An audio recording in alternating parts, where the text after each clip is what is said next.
This is my pancake का batter, जिसमें मैंने डाला है ओट्स, डाला है फुल ओट्स, मिल्क, एक एग और 1 बनाना, और ये जो छोटे छोटे आपको दिख रहे हैं डार्क डार्क से, ये हैं एप्पल, 1 एप्पल। सबको ग्राइंड कर दिया और ये बैटर तैयार हो गया है। थोड़ी सी मैंने चॉकलेट डाल दिया है। सो एक पैनकेक रेडी है और एक मैंने रख दिया, अभी हो रहा है। दिस इज़ माई परफेक्ट वाला पैनकेक। इसमें पूरा छेद छेद आ गए, तो इसको पलट के देखते हैं।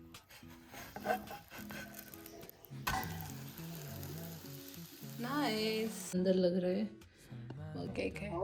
दिस इज माई, और ये मेरी स्मूदी यमी यमी सी, और यहाँ चल रही है मेरी यमी यमी सी क्लास। सो मैं ये सब खाती हूँ, क्लास भी करती हूँ साथ के साथ। ऑनलाइन क्लास में ये फ़ायदा है। और guys, check out the view from my window and weather also very good. This is the perfect weather to go outside. मैं कर रही थी अभी योग, मस्त वाली धूप निकली है, मस्त मस्त। Hello everyone, welcome to my blog. मुझे लगी थोड़ी भूख और मैं बाहर आई हूँ। मुझे कुछ बाहर का खाने का मन हुआ, सो मैं क्या ऑर्डर कर रही हूँ दिखाती हूँ आपको। मेरे लाइफ क्या है यहाँ के लड़के में।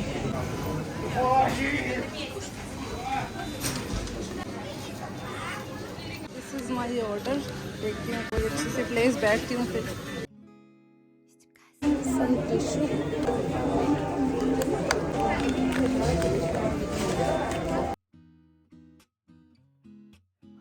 सो मैंने ऑर्डर किया था ये स्वीट चिल्ली। ये काफ़ी अच्छा है, इसमें गार्लिक का भी टेस्ट है।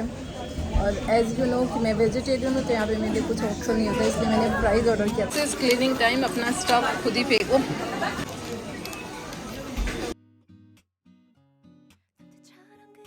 सो आज के व्लॉग में हम बात करने वाले हैं बहुत सारे क्वेश्चन आंसर, और एक बहुत ही लंबी चौड़ी किसी ने लिखा है बट अच्छा क्वेश्चन पूछा है। आयशा नाम है उनका। सो चलो उस क्वेश्चन को मद्देनज़र रखते हुए उस टॉपिक को थोड़ा सा अच्छे से आप लोग को एक्सप्लेन करते हैं, क्योंकि बहुत सारे लोगों के मन में वो आता है क्वेश्चन। सो अगर आप मेरे चैनल पे नए हो तो प्लीज़ सब्सक्राइब करना मत भूलना। अगर आपके कोई क्वेश्चन है तो आप कमेंट्स में लिख सकते हो।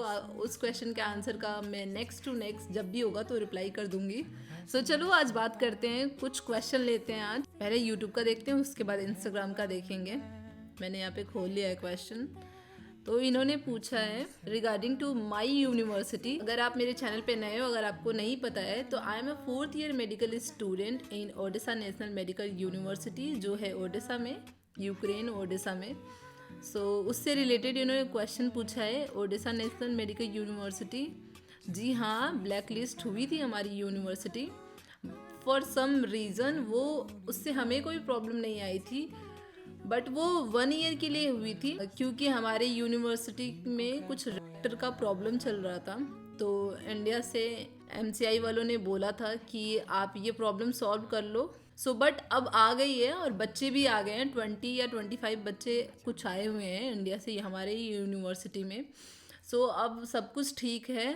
अगर आप आना चाहते हो तो आ सकते हो, मैं किसी को इन्फ्लुएंस नहीं कर रही हूँ, जस्ट मैं क्लियर करना चाहती हूँ। बट ये है कि अगर आप जिस ईयर आ रहे हो, जैसे कि मुझे कोई प्रॉब्लम नहीं होगी, क्योंकि जिस ईयर मैं आई थी तब ब्लैक लिस्ट में नहीं थी, तब हमारी यूनिवर्सिटी एमसीआई से रिकॉग्नाइज थी।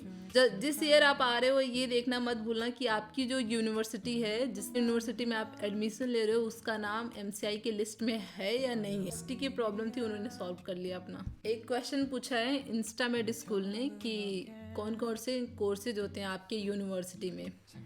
तो वैसे तो ओडिशा में बहुत सारे कोर्सेज होते हैं, जैसे आर्किटेक्चर हो गया, मरीन हो गया, आर्ट हो गया, बहुत सारे कोर्सेज होते हैं। लेकिन जो मेडिसिन है उसमें 2-3 कोर्सेज होते हैं, जैसे फार्मेसी हो गया, डेंटिस्ट्री हो गया, मेडिसिन हो गया। मेडिसिन जो मैं कर रही हूँ, जो अदर फॉरेन कंट्रीज से आते हैं स्टूडेंट, जैसे कि हो गया अरब से हो गया, तो वो लोग ज़्यादातर डेंटिस्ट्री करते हैं।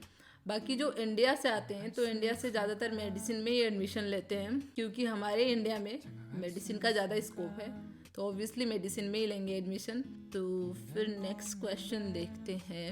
मैंने बजट पे एक प्रॉपर वीडियो बनाई है, तो अगर आपको देखना है तो आप देख सकते हो, जो कि मेरे प्लेलिस्ट में बजट के नाम से ही है। तो किसी ने ये भी पूछा है कि लैंग्वेज की प्रॉब्लम आती है क्या। हाँ, थोड़ी बहुत प्रॉब्लम तो आती है। जैसे कि आप किसी नए देश में जा रहे हो और वहाँ पे लैंग्वेज डिफरेंट है, कल्चर डिफरेंट है, सब कुछ डिफरेंट है, तो वो तो ऑब्वियस सी बात है कि प्रॉब्लम आएगी। बट आप चाहो तो आप लैंग्वेज कोर्स में एडमिशन ले सकते हो, जिसमें आपको लैंग्वेज सिखाएंगे रशियन यूक्रेनियन जो यहाँ पे चलती है। वो शायद 1 ईयर या 6 मंथ का ऐसा होता है। आराम से आप रशियन सीख सकते हो। और नेक्स्ट क्वेश्चन है कि कौन सी लैंग्वेज में वहाँ पे पढ़ाई होती है। यहाँ पे होती है इंग्लिश में पढ़ाई। सारे टीचर इंग्लिश में पढ़ाते हैं। बाकी आपको फर्स्ट ईयर में कॉलेज में भी आपको रशियन सिखाई जाएगी, यूक्रेनियन सिखाई जाएगी, लैटिन सिखाई जाएगी। तो कोई प्रॉब्लम नहीं होती है, फर्स्ट ईयर में ही चलता है ये सब। आराम से आपको इतनी तो रशियन सिखा देंगे कि आप किसी से कन्वर्सेशन कर सकते हो। और बाकी आपको यूनिवर्सिटी में कोई प्रॉब्लम नहीं आएगी लैंग्वेज को लेके, क्योंकि सारे टीचर इंग्लिश स्पीकिंग होते हैं। और बाकी जैसे कि अगर आपकी हॉस्पिटल में ड्यूटी लगी या फिर हॉस्पिटल में क्लासेस चलने लगी, आपको पेशेंट के साथ इंटरेक्शन करना होगा, तो यहाँ पे पेशेंट आपको रशियन पेशेंट ही मिलेंगे जो कि यूक्रेनियन या रशियन बोलते होंगे, तो आपको उसमें प्रॉब्लम आ सकती है। इसलिए फर्स्ट ईयर में सिखाया जाता है यूक्रेनियन और रशियन, जो आपके लिए आगे हेल्पफुल होती है। और नेक्स्ट क्वेश्चन है कि बुक कौन सी लाई जाए। ये बहुत सारे लोगों ने पूछा है।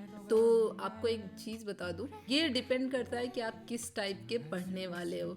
आप स्क्रीन पे पढ़ने वाले हो या फिर आप बुक रीडर हो। अगर आप स्क्रीन पे पढ़ने वाले हो तो आप कितना भी PDF डाउनलोड करके, बुक डाउनलोड करके आराम से स्क्रीन पे पढ़ सकते हो, तो आपका काम हो जाएगा एक आईपैड या लैपटॉप में। और अगर आप बुक रीडर हो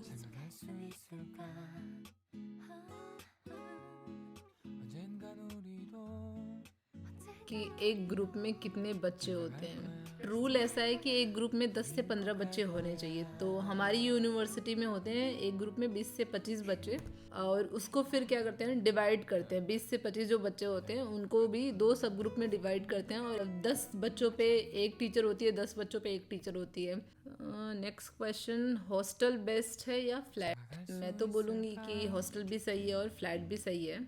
ये मत सोचना कि मैं इन्फ्लुएंस कर रही हूँ। दोनों के अपने अलग अलग फ़ायदे हैं। हॉस्टल के अपने अलग फ़ायदे हैं, फ्लैट के अपने अलग फ़ायदे हैं। लेकिन अगर लड़की की बात हो तो मैं उसको बोलूँगी कि उसके लिए फ़्लैट सही है, ज़्यादा सेफ़ है। क्योंकि हॉस्टल में जो होता है, कॉमन वॉशरूम होता है, कॉमन टॉयलेट होता है गर्ल्स बॉयज़ का। हम इंडियन गर्ल्स की जो आदत होती है, हमें इंडिया में हमेशा से गर्ल्स का टॉयलेट अलग होता है, बॉयज़ का अलग होता है, तो हमें ये आदत होती है। बट यहाँ पे जब आओगे ना तो सबसे बड़ा शौक लगेगा। मुझे भी लगा था। मैं 5-6 डेज रही थी बट नहीं हुआ था मेरे से, तो मैं फ्लैट शिफ्ट हो गई थी। अगर लड़की है तो मैं उसको रिकमेंड करूँगी कि फ्लैट में ही रहे। बस आज के लिए इतना ही। यार कोरोना बढ़ रहा है अब फिर से, तो प्रे करो कि जल्दी से कोरोना चला जाए, सबकी लाइफ अच्छे से हो जाए। क्योंकि मैं नहीं चाहती कि वापस से सब कुछ बंद होए और हम इंडिया नहीं जा पाएँ, और सबको क्या, सभी को प्रॉब्लम ही आती है।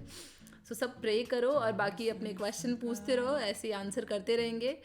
बस आज की वीडियो में इतना ही। अगर मेरे चैनल पे आप नए हो तो प्लीज़ सब्सक्राइब करना मत भूलना। अगर आप मेरे ऑलरेडी सब्सक्राइबर हो तो थैंक यू सो मच। तो चलो मिलते हैं कल फिर एक नए ब्लॉग के साथ।